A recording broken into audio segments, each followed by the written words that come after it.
Hey, thanks for tuning in, guys. Today I wanted to speak with you about how to integrate Positive Grid's Bias FX iPad version into your home studio. The Bias FX iPad is a $10 app with some in-app purchase options for like extra amps and effects pedals. And I bought it because one, I wanted to try playing around with it, and two, I wanted to use it maybe for Jam Kazam. And I also purchased a Griffin StudioConnect, which is an iPad audio interface device. I found this on their website for $30. Now I'm going to show you two configurations today. One is the way I have it configured in my studio, and the other is if you're using an interface that has gain control over line in, and I'll explain that as we get into it. Now, a few words on the StudioConnect. Its job is to interface your guitar with your iPad applications, the one I'm using, which is Bias FX. It also works with GarageBand and other audio type applications that are run on your iPad. And you'll need to be concerned with this control here, which is actually your input gain control.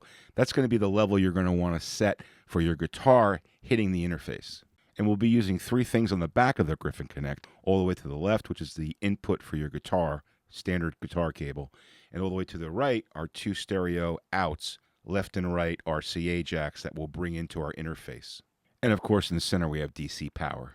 Now, you could use the MIDI ports to control Bias FX with a foot switch, a MIDI foot switch, but I'll be getting into that somewhere down the road.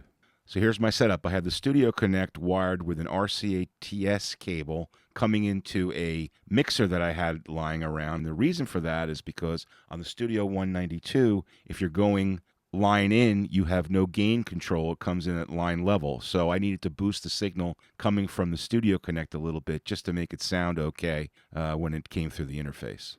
Now, it's hard to see here, but on channels 1 and 2, I really think I have the gain at about 2, which is not that much. And I have the levels at about 4.5, and the main volume out is about 4.5, 5, I guess, also. Main thing was I played with this and adjusted it so that it wasn't clipping and I was getting just enough signal into my audio interface. I have channel 1 panned hard left and channel 2 panned hard right for all the stereo effects.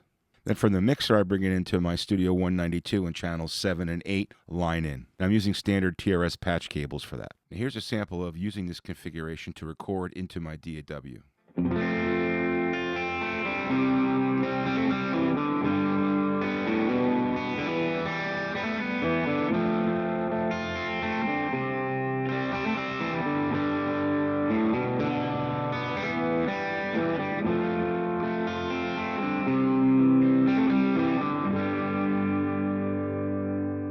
Here's a configuration for those who have a 2 or 4 channel interface that allows gain control over the line in level inputs. Here you would use an RCA to TS cables from the left and right into your 2 channels on your interface, and you would just increase the gain to the appropriate levels just so there's no clipping.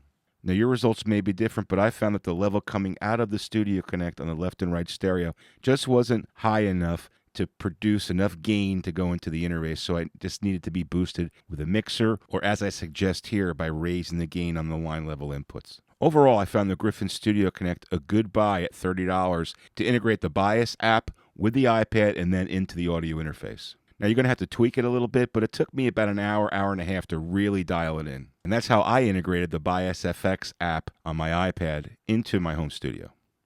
Thanks for watching, and I hope this information was helpful. Please don't hesitate to post questions in the comments below or email me at the address listed here. If you like what you saw, please take a second to click the like and subscribe buttons. Thanks for watching, and good luck with your home studio.